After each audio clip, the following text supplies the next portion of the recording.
Morning. So this morning, Dharma talk will be mountains and rivers, which is just Q&A. I didn't come up with a particular Dharma talk. So, but I'm happy to respond to your questions as best I can. If you have them. Either online on Zoom or here in Zendo. Isan bowing. Let's go ahead. I've been thinking a lot about your talk on the urge to help. As you know, that is a particular neurosis of mine.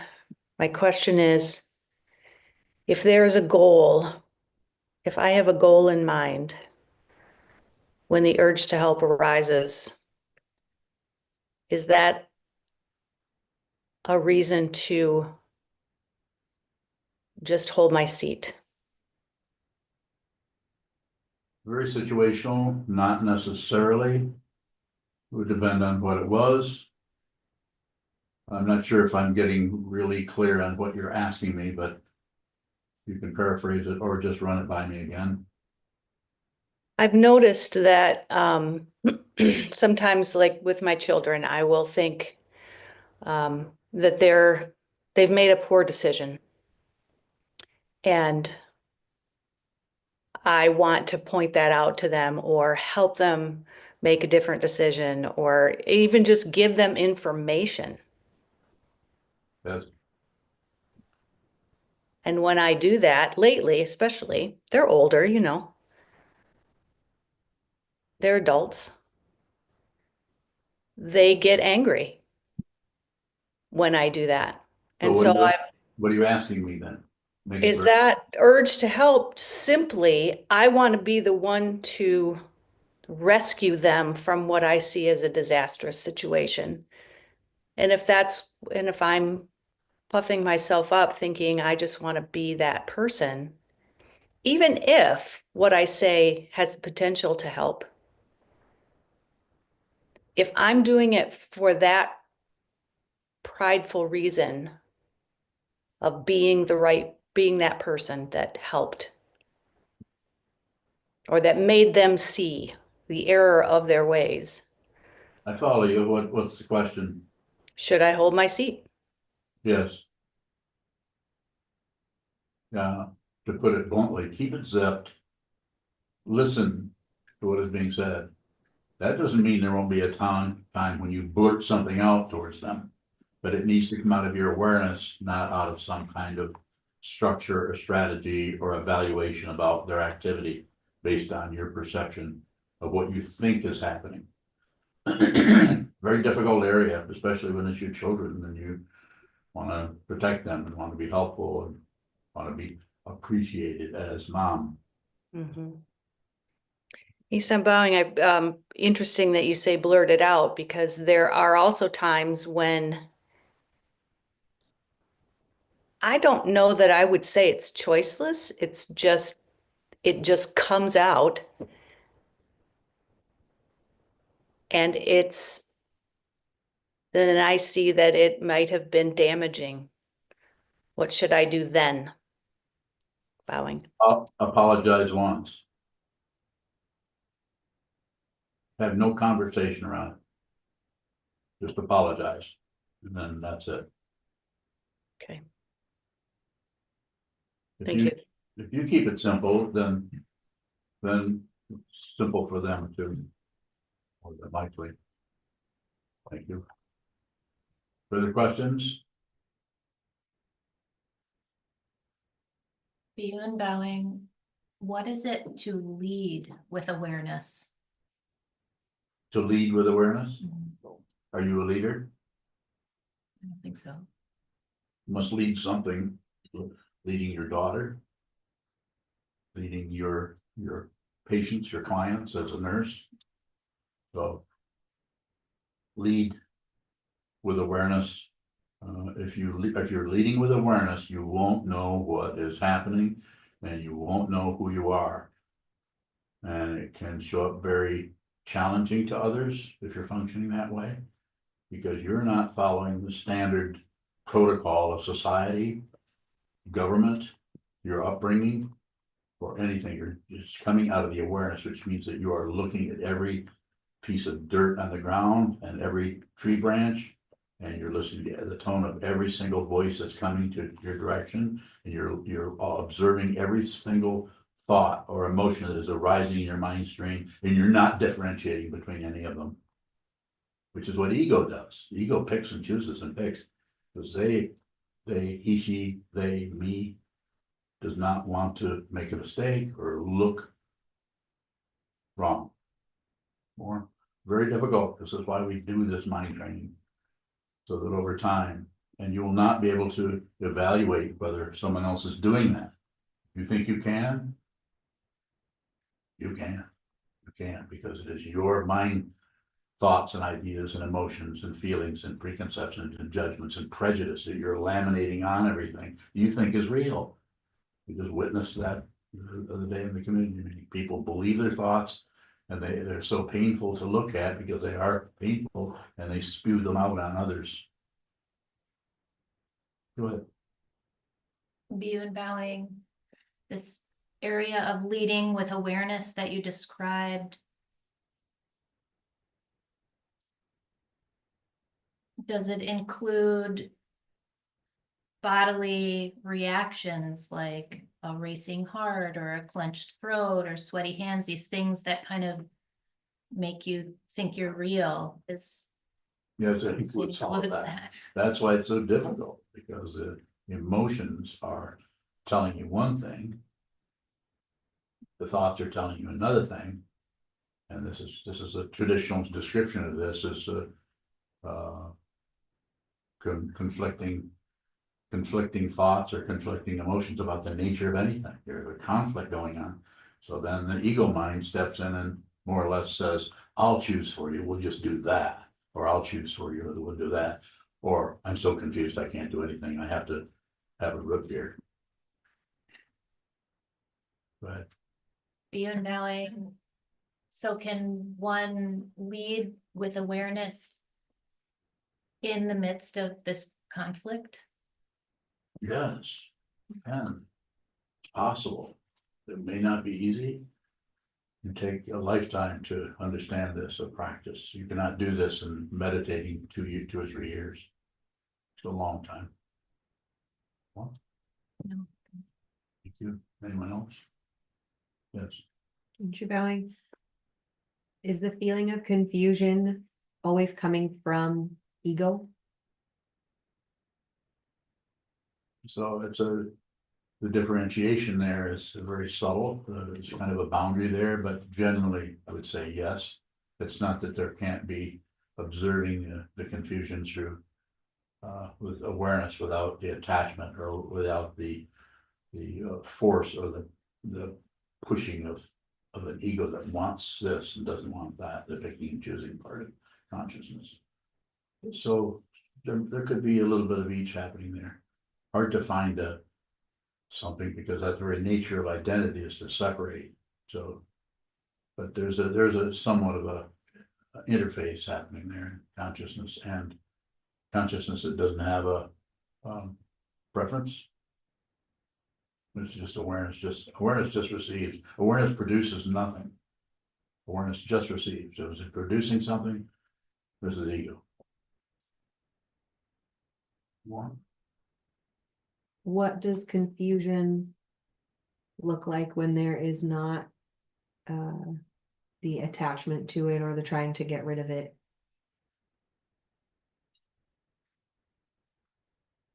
An illusion. It's seen to be unreal. And then you may push on this or move this way or paint this red. You may do any number of things, but you will not know what you're doing. There will be no identity, and there will be no actual doing it. You're witnessing your hand moving the same way you witness a cloud moving. without preference. And it's not something you can accomplish. It's not something the ego can invent. It's live up to some kind of idea of no preference. Go ahead.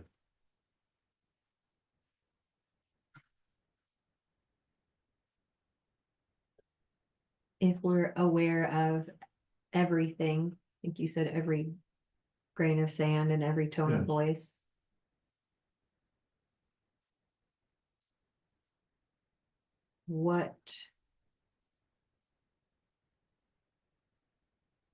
What makes something pop out or come forward as more important than the others? Just the classical interpretation, the classical description, because nothing is separate. This is not separate from that. But the classical description of that, based on meditators, scholars and so on who have been studying this for centuries and centuries, is dependent origination. So there is no separate thing. The illusion that this is separate from that is just that, an illusion that we are deluded by. If you're not deluded by that, then you don't pick and choose. You could almost say, you could fundamentally say that everything is picking you. Insofar as there is the illusion of separation is still holding forth this, you're over here and that's over there. It's frightening and it's exhilarating. It's frightening if there's still something in it that has it's based on hope and fear, and it's exhilarating if you realize you're liberated. This doesn't mean that if you're liberated that you don't suffer. You may suffer more because of the pain of the composite, or the pain of pain of the composite of everything. This one thing is suffering, so you have that pain. Everything is suffering. If you haven't noticed, everything is suffering everywhere.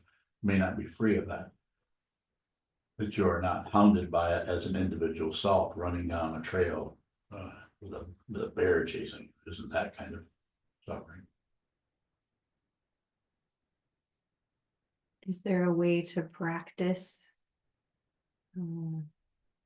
things choosing us instead of us choosing things? Yes, observe that.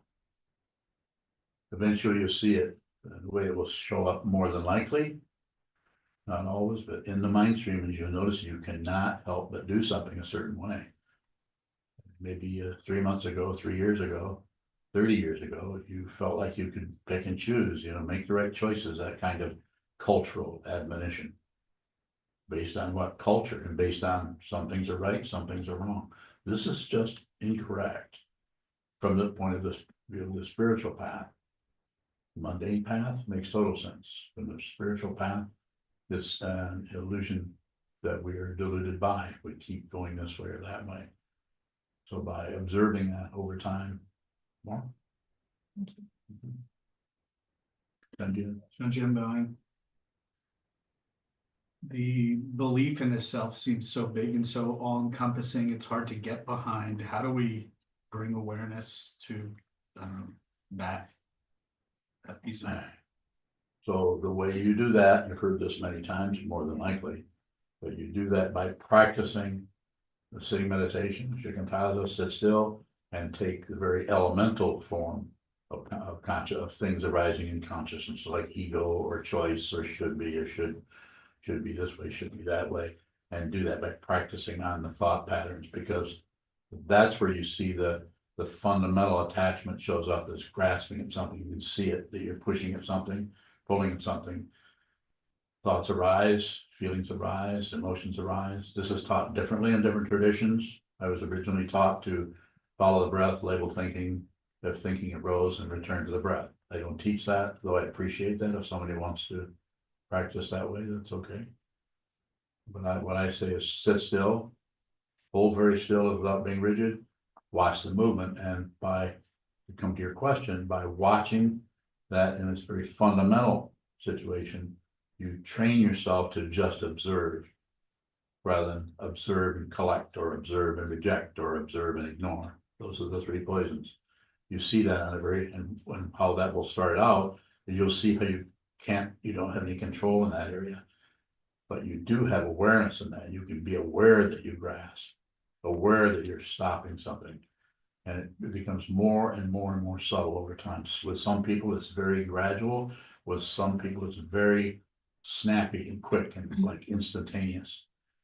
But it won't come to a conclusion you can count on. So if something comes up and you start to have an insight into something, if you grasp at it, it vanishes because it has no, it's not substantial in the relative world of existence, non-existence. So we think it exists, so we treat it like it's existing, and of course it does what? Vanishes. Because it doesn't have a 70-year lifetime or something like that. It has a minute duration in time as an illusion. So observing that will train you. For lack of a better word, it's like training an invisible muscle that when something arises, just receive it, Then if any, you could say enlightened outflow needs to happen, where you need to stop this person from harming this person. Which I would say, just to tell a little story about it, then it will happen spontaneously out of the awareness, rather than out of some paranoia or terror or fear or desire to stop this and start that or control or be the hero. More. John Jim, and so recently I've just been looking at more of the sense of self or the belief in the sense of self, and there'll be a kind of like a visceral fear or resistance to even going in that area, something that kind of shows up. Yes. And I'm wondering if that's the ego being scared, or something to even be looking at on a larger scale as opposed to what you just described. Both. A little bit here, a little bit there. Try to sit as much as you can, then you'll notice in your everyday shenanigans. Not that legal work is shenanigans, but you could use that word. Just observe that, how you're functioning there, and it will start to, you may feel more and more like you're not sure what's going on in an area you used to feel very clear about. Maybe that's happening already, but that doesn't mean that there's anything faulty there or wrong. It's the transition between functioning out of a separate self that is fear-based or hope-based or control-based, or especially control-based. We need to have control. We need to have control. Like Isan was talking about her children that have long ago flown the coop, and she's still trying to, won't really fundamentally, not to accuse Isan of anything, but we won't fundamentally allow someone to have their own autonomy and actually make their mistakes and live their life. And so we want to interfere because we are totally swamped by the illusion of separation and of control, and of that something is wrong. And when actually it's just operating out of dependent origination, out of the illusion. More. John Jim Bowing. So just by looking at or trying to get behind the belief of a separate sense of self and looking at that more whole, like from a whole perspective, I don't know what I'm trying to, is that a dead end? Well, you can't get behind it. Just to start with that concept, getting behind it. Just look at it. When you say can't get behind it, it's like you're endeavoring, if I may say, you're looking at it. You do see have some clarity there, but you're trying to manipulate. And so I say, just face the dragon. Don't try to sneak up on it. You can't sneak up on dragons. They're unreal. But you can actually look it right in the teeth and just look at it and let it have the power that it seems to have. Allow that. This is just appreciating that is just difficult to do. That's a good idea from the point of view of awareness practice. More. You know. Bowing, when there's a situation and we have an impulse to do something, and then suddenly we don't know what to do, we've lost our awareness of the situation. How do we I guess, what is the difference between an impulse and a response that comes out of our awareness. So you're saying, what is the difference? Let's simplify it. What do you want to know? I would, I'd like to know how to be able to respond out of my awareness and how to tell the difference if I'm just doing something impulsively or if I'm able to act out of awareness. Don't do anything. Then you'll know what you have to do. If you're trying to differentiate between impulse and some kind of true activity, this is just more ego. Trying to control, trying to get it right. Just. Yeah, just have a willingness. Of course, what happens then is then we're afraid we'll fail, or we won't act in time. Well, Sometimes I see after the fact something that I thought I should do and I didn't do it and regret that. Think, oh, so what? So what? It's all right. The original intention is to save all beings, help others, and it's very, very difficult to do. To do that and also respect their confusion. That can show up so many different ways. But less is going to be better. There's it's another way of talking about patience. Just see what's happening. And even though there's some kind of an impulse to do something, you might want to just observe that impulse rather than put it into gear and take off. Yes. So then after the situation, someone might say, well, why didn't you say something? What do you say to them? I don't know. You said that? You said, I don't know. I could say I wanted to, but I second guess. I wouldn't say anything. Don't explain anything. It goes in circles. Then the person said, well, you could have done. I noticed that you said, well, if I'd have been there, I would have done. It's the whole chatter that goes around, the whole illusion that we constantly delude each other by thinking there's a right way and a wrong way.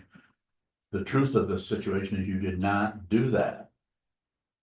This showed up, you saw it, and you did not function, and that could have been fear. It could have been all kinds of things. Right, there is no right and wrong. It's just a big marketing tool for ego. More about it if you have. It's a good area to ask questions in, but you're going to need to take us deeper into that. So if this looks like a pattern of not speaking up, is that something I should just continue to look at? Or is there another way to work with it? So probably since that is something is happening and you feel like you're not meeting your obligation or whatever word you would want to use, then probably just feeling like you're not. There's already some kind of an activity there called judgment of yourself. So probably just looking at that judgment rather than try to correct it so you get things right, so other people won't say to you, why didn't you do something? Concerned about what others think of you. Ego. Well, Thank you.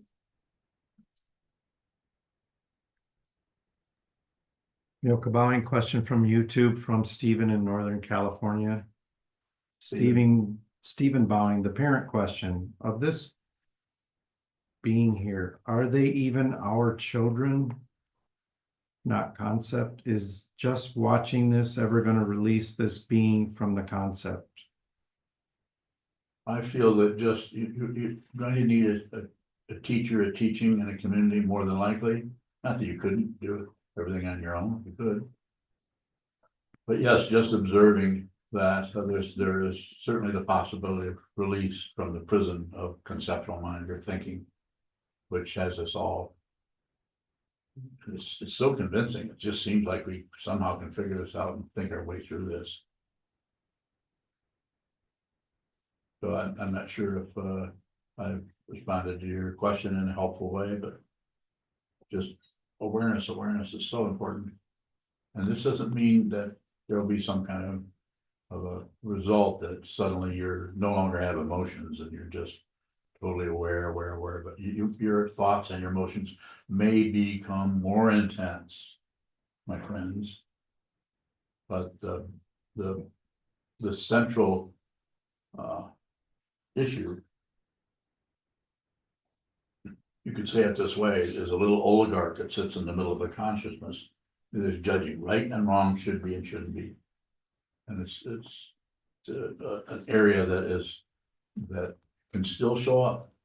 It's just that the complete consciousness of self that doesn't belong to anybody, sees that that's unreal. So you don't have to get rid of something that's unreal. And your particular karma, your particular way that made your ears like this, or your skin color like this, or all the other dynamics, your sexual preferences or orientation different than everyone else's, that is dependently risen, just like your fingernails, just like the rocks you're walking over at the beach. Those are dependently risen. Yeah, but they are relatively true and ultimately unreal. And we're swamped by it. So if you realize your true nature, doesn't mean that anything occurs. Nothing occurs. That's ego language.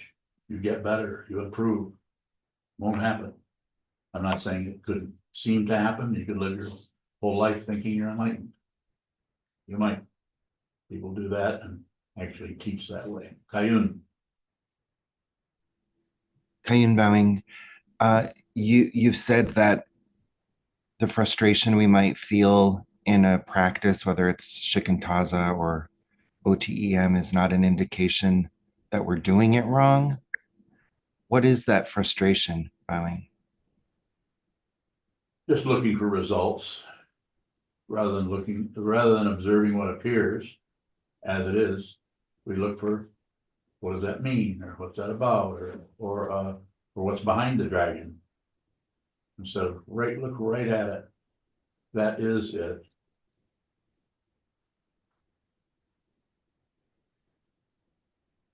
Kayun Bowing, it seems in like relative psychotherapeutic modalities or in the wellness world, we're encouraged to look at what what's behind the obstacle. Yes. Is that a mistake, Bowie? No, no, not at all. No, it's relatively, that is a way of working with it. And it's valid. And sometimes, you've probably heard me say before, sometimes you may need to work with things in that way. You may need to work with all kinds of structures and obfuscation that's going on there.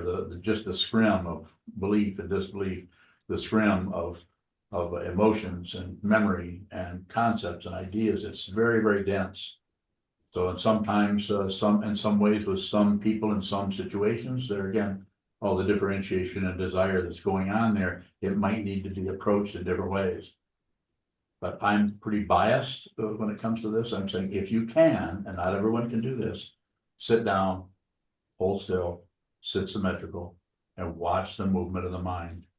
This is very, very uncomfortable. Even if for the first 3 years, it's very comfortable. Eventually it can get excruciating. And if you're up for that, then you're probably going to need someone to help you with that. Someone, a teacher, a mentor. They wouldn't have to even be a Buddhist. Just someone who understands the nature of reality, top to bottom. There are people who know that, who have never practiced Buddhism. So, Bowing, yes, please go ahead. Please go ahead. Kayun Bowing. So using the dragon analogy, we might actually be able to hold our seat and look at the dragon long enough to see that it is a scrim, Bowing? Yes. Well said. Kayun Bowing, and then maybe there's something behind it or maybe not, but we would just take it as it comes. I don't know, Bowing. Yes, I mean, you continue to use that image, which could be a little bit more fun than scary. You might see that you've been looking at its butt all that time.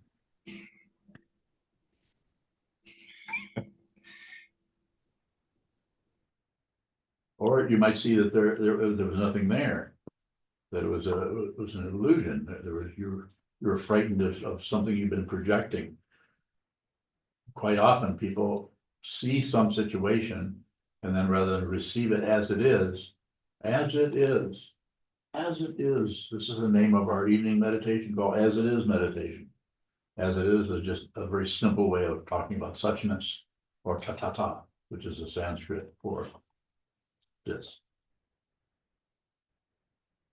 You might see what it is rather than, it's much safer to project onto it and judge it, and evaluate, and have ideas and concepts and judgments based on your history, based on your karma, based on all the things you've been through in your life, all the kinds of protections you've thrown up to save you from the otherness out there that looks like a threat.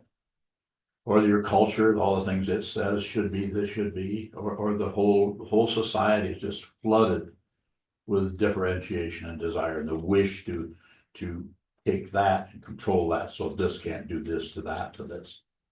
It's just an astonishing array. And sometimes the person functioning in this situation of being a teacher can be very, very threatening. And this person can be accused of manipulating people. Doesn't look like I'm doing that to me, but probably does to a lot of people. And so what I would say to that is just go somewhere else, go do something else. I have nothing to sell. I can't promise you anything. I can't guarantee anything. And I wouldn't disrespect the teachings of the Buddha by guaranteeing anything. It's not for sale. It's not merchandising. It's the truth. And don't believe a word I say, but see yourself, look in here, look into your heart, see it yourself. We provide a building where you can come in and look into yourself, not a place where you can come in and worship this guy.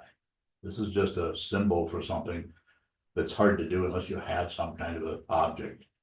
But this is a chunk of wood with some flowers, and you need something, you need a building, you need a little bit of stuff.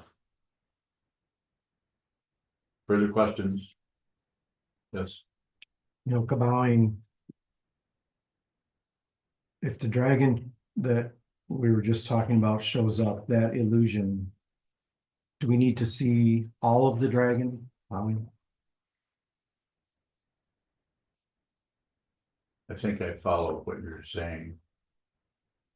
But if you're actually looking at it and you're not projecting onto it your ideas, your judgments, your concepts, presumptions, and so on, then you won't see anything. Milk bowing, is there a danger that it's actually only half a dragon and we think we're looking for the entire thing bowing? No danger. If you want to use the word danger, there's a danger of being distracted by somebody tugging on your collar, putting something, pulling you away from the awareness practice that you're endeavoring to practice.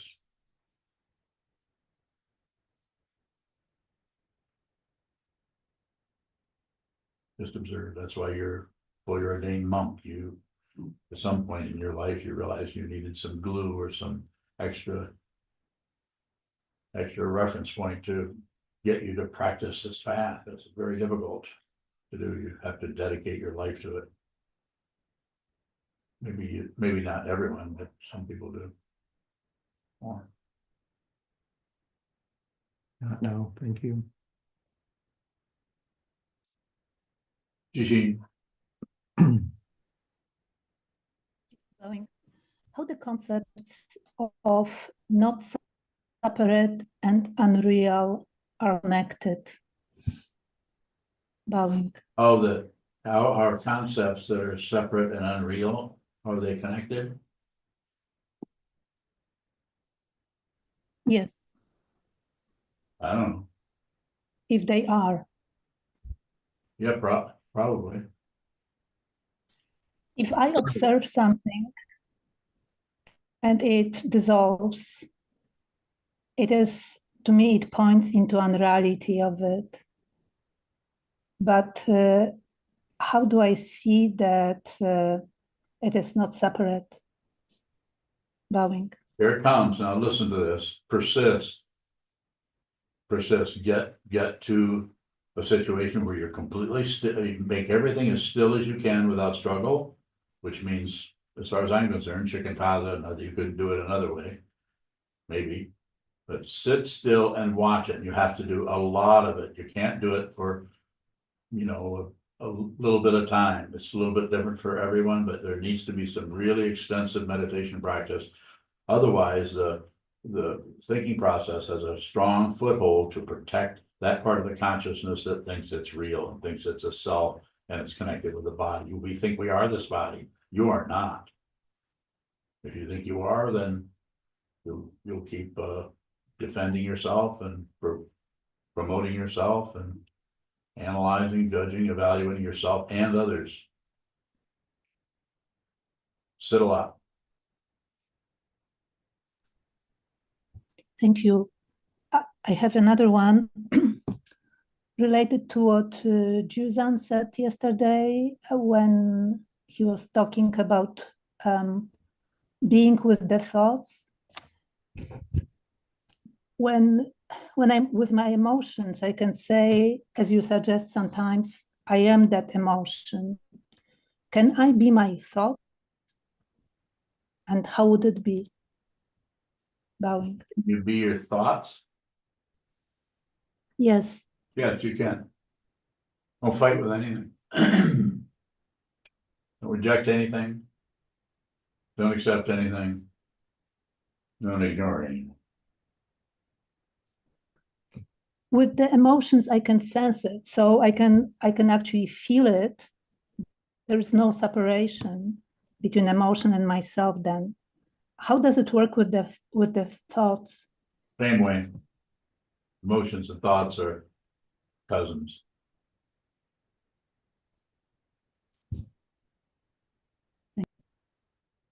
Welcome.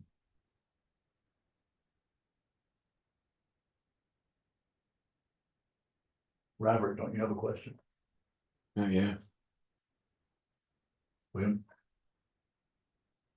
William Bowen, are we the space that are we the space where everything arises? Yes, fundamentally you are the space. Just a way of talking about it. Nothing happens in space. What happens in the space, we cling to it, identify with it. And one of the things that arises in space that we cling to and identify is this body or this body.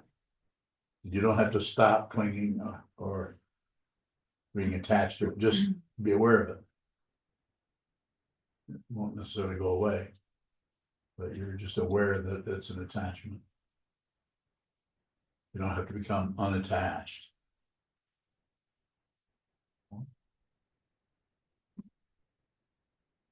Took it out, anything?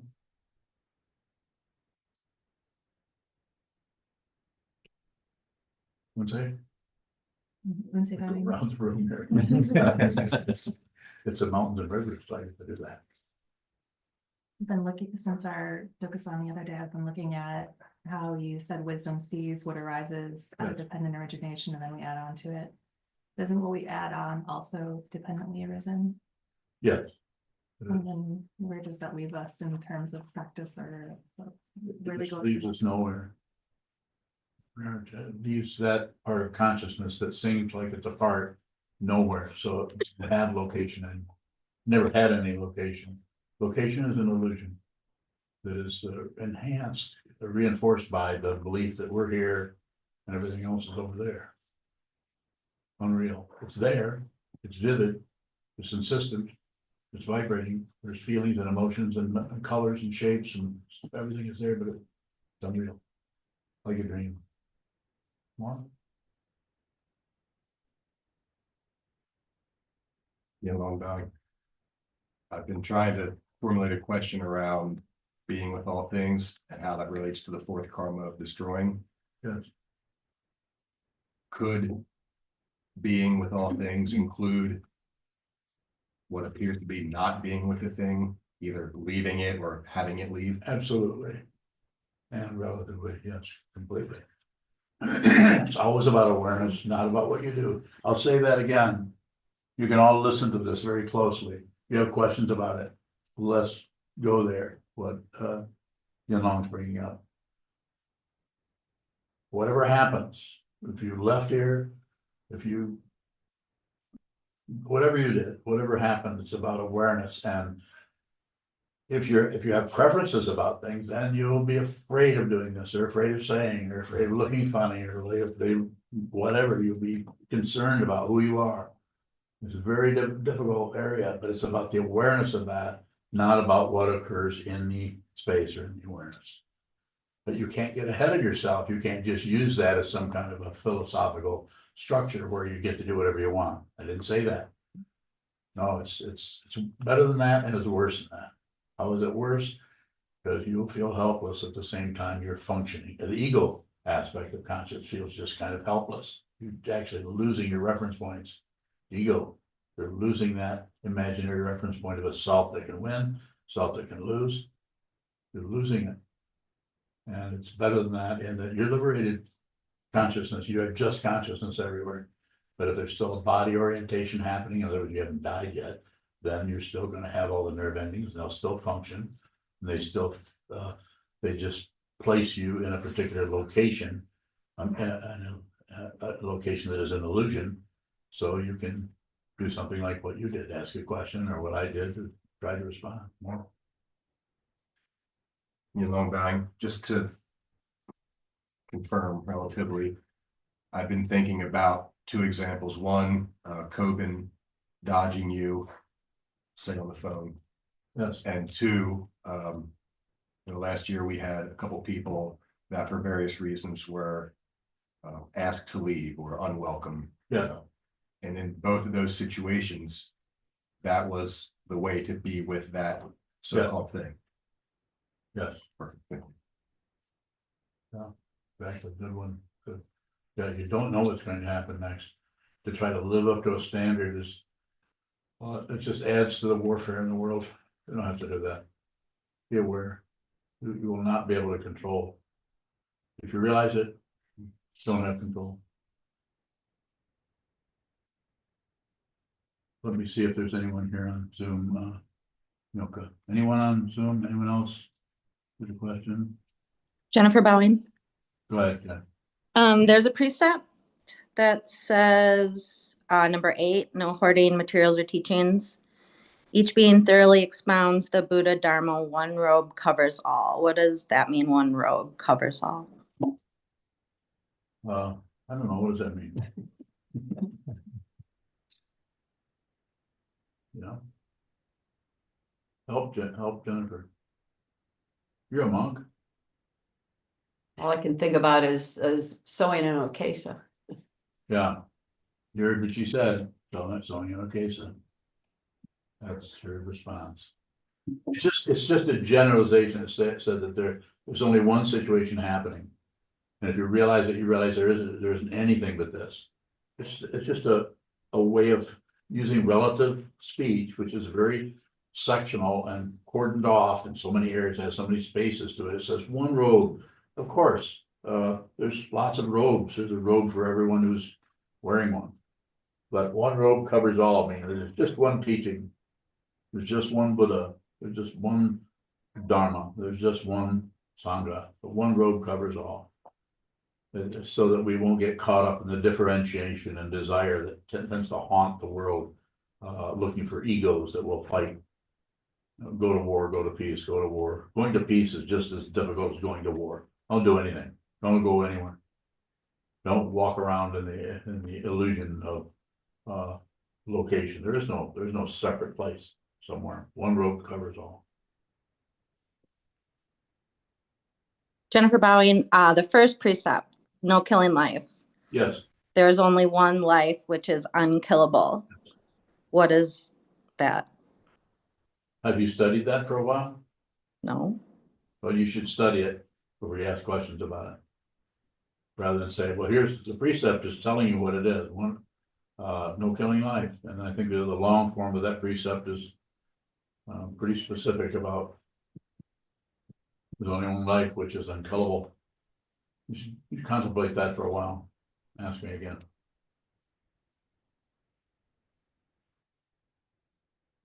There a further question out there in Zoom land? Yes, Peter 玉红报应，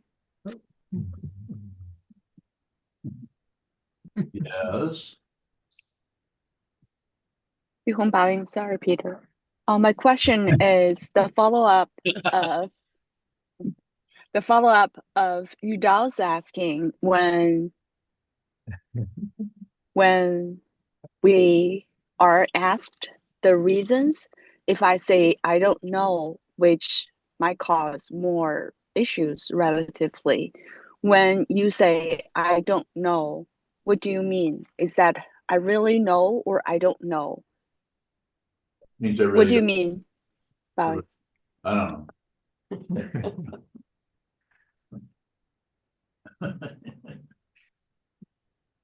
What do you want to know?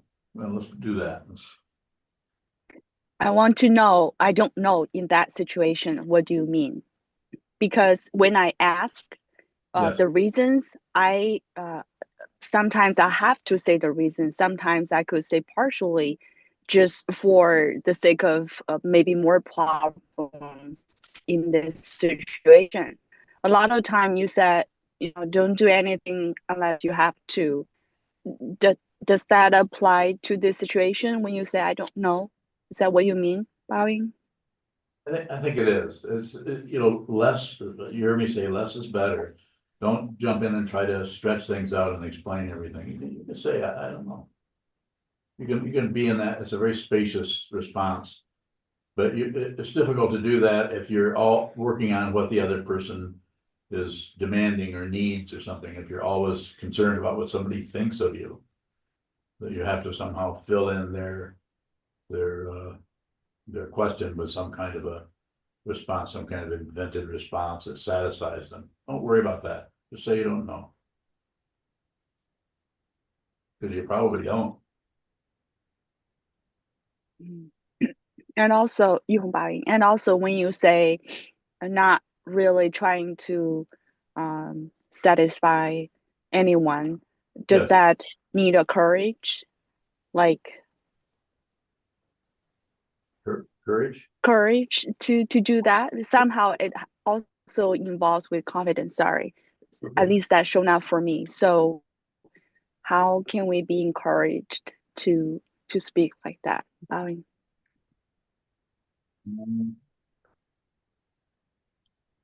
How about you can do it? You can do it. You can do it. We'll work on practice it. Practice with your children. That's a good place when they come and say, why? Just say, I don't know. I don't know. But spend some time when you do that, look at them, don't say it off the shoulder, just look at them right in the eyes. Take 15 seconds or less, take 3 seconds to say, I don't know. In other words, be respectful to the question, especially with children. They notice that the time situation is much different with a child than it is with an adult. Thank you. Bowing. You're welcome. Yes, sir. Milka Bowing. I'll get back to you in a minute, Peter. Question from YouTube. Yes. Ryudo Bowing. During Shikantaza, we endeavor to just hold still. Should there be any endeavors off the cushion to continue to train awareness? There's different ways of teaching this, and I've been taught different ways, but the way I teach is just hang out. Spend a lot of time on that cushion holding, so there's a big contrast between the stillness you're able to have when you're doing sitting meditation, shikantaza, and when you get off the cushion, then there's a lot of contrast. So just allow that contrast rather than try to stuff it full of some kind of a feeling you're being more mindful. This is just BS. Don't do it. Just hang out and be, be in the situation where you can't remember where you put your recipe book for English muffins. Actually be in that situation and experience that. Then when you go back to the cushion, then just be very, very definite about watching what moves in the mind stream rather than try to control it or react to it. If you react to it, then be very aware of the reaction. Awareness. When you get off the cushion, then just be aware of what's happening, but no no structure formulation of try to be aware that you're moving towards the kitchen cabinet, or you're moving through the kitchen down the hallway. You don't have to be artificial about it. Just observe, just observe. No, but no structure. There are structures for that, but we've been taught. I don't promote those. Peter, go ahead. It's Peter Belling. Is the feeling that we're choosing things always an illusion? Yes, always. Always an illusion. There isn't anything but anything. There isn't anything but the illusion that we're deluded by into thinking that we have, just because we can do this, keep proving to ourselves, well, I can sit here and do nothing, or I can do this. So it can't be an illusion if I have say so about it. Yeah. But it's just it's an illusion. Huh. Pretty cool illusion at times. Huh.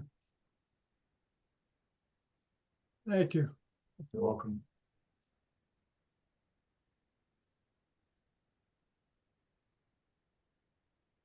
Anyone else in here? Anyone else on Zoom? Or we can just close? Also. Yes. Joseph Biden. You said earlier, when faced with the dragon, you might want to be, not sure the terms you used, think about someone trying to distract you. Or be aware, at least be aware that someone might be distracting you from paying attention to the dragon. Could you say more about that?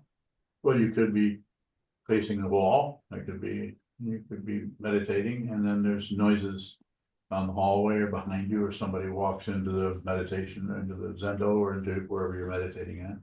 And just include that. Include the distraction rather than try to ignore that so you can look at the dragon more. Having some kind of agenda about it.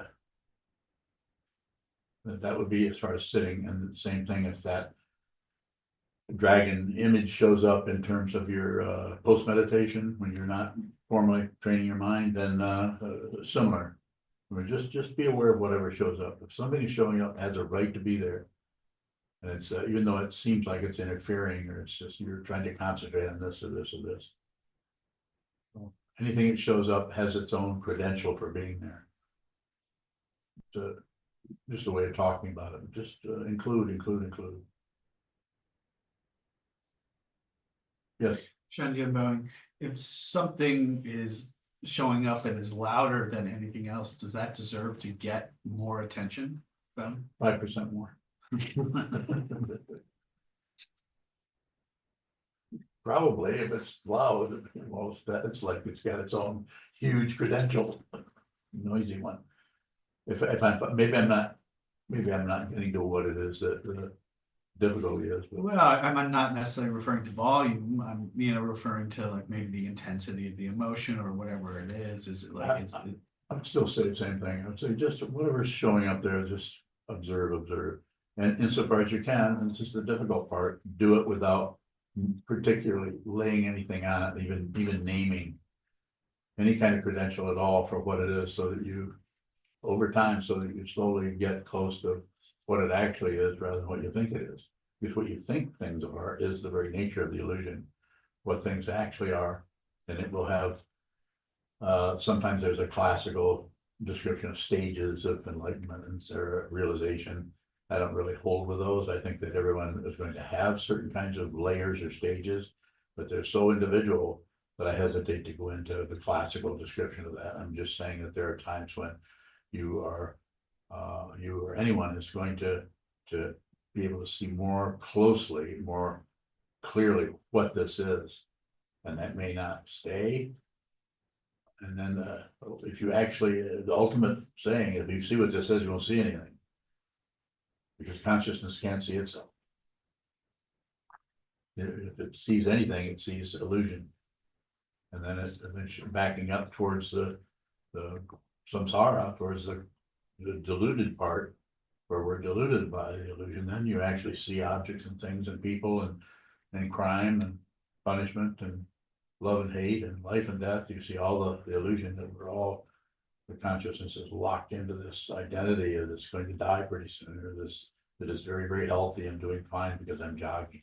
All of those kinds of identities are relatively very, very convincing and real. Yes. In general, and so if we're including other things like things in the hallway or just other sensory or perceptions that are Yes. also involved, are we not distracting ourselves then? You're aware. There could be some distraction going on, but you won't know it. The more you practice, you will not get a credential for being more and more aware. Because if you're getting a credential for it, then this is not awareness. This is the credential for controlling something. So the awareness it kind of sneaks up on you. You know, it just it's like the image. I love the image that Suzuki Roshi talked about walking a path, as you just walk the path, and it's like walking through a fog, and it's nothing. It doesn't seem like anything's happening, and at some point, and it's not even a point, but it's like suddenly you just realize you're soaking wet because of the moisture in the air. It's like walking into that.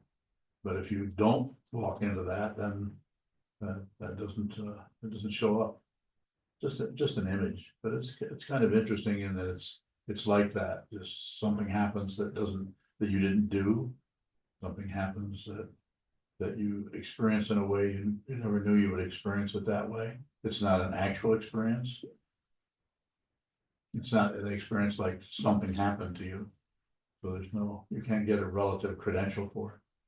Like, oh, I think I'm awake now. I think I used to be deluded, but I got it down now. I can't wait to tell my friends. Well, is there a final question from anywhere? Very good. Thank you so much.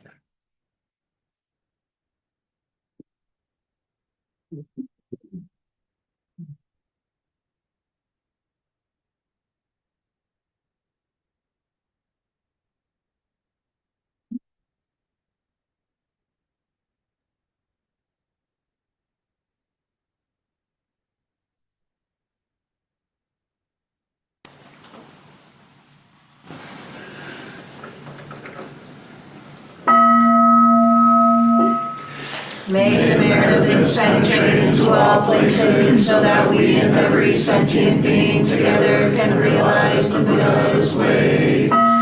Jio san shi shifu shi son bu sa moko sa moko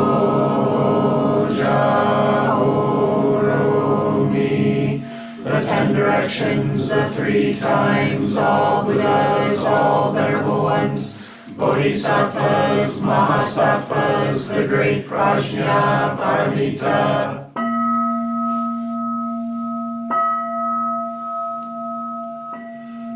O Buddhas and Bodhisattvas of the 10 directions and the 3 times, please hear us. Please come down out of the light and protect Sokukoji Buddhist Temple Monastery, our Sangha, families, friends, and visitors. Heal everyone who is unhappy, sick, or suffering, and fill them with light.